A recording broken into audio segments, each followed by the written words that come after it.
Assembly parliament ఎన్నికల్లో వైసీపీని భూస్థాపితం చేయాలని టీడీపీ అధినేత చంద్రబాబు ప్రజలకు పిలుపునిచ్చారు. పాయకరావుపేటలో ఎన్నికల ప్రచారంలో మాట్లాడిన ఆయన ఎస్సీలకు సంబంధించి 27 పథకాలను జగన్ రద్దు చేశారు.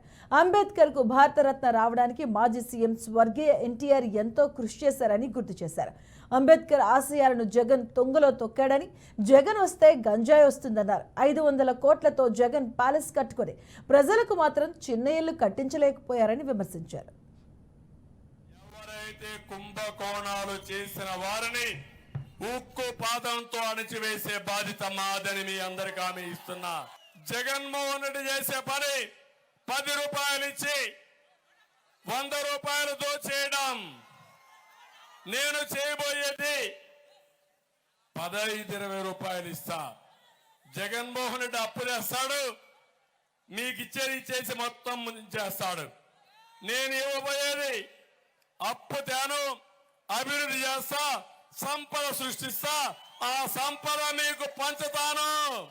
మనం గవర్నమెంట్ వచ్చేది జూన్ 4వ తారీఖు పైన, కానీ ఏప్రిల్, మే, జూన్ 3 నెలలు కలిపి 4000 రూపాయలు పింఛన్ ఇచ్చే బాధ్యత మాదని వృద్ధులకి, వితంతువులకు అందరూ తెలియజేస్తున్నా.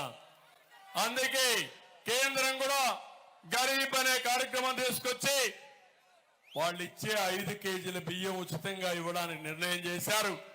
అది కూడా కంటిన్యూ అవుతుంది.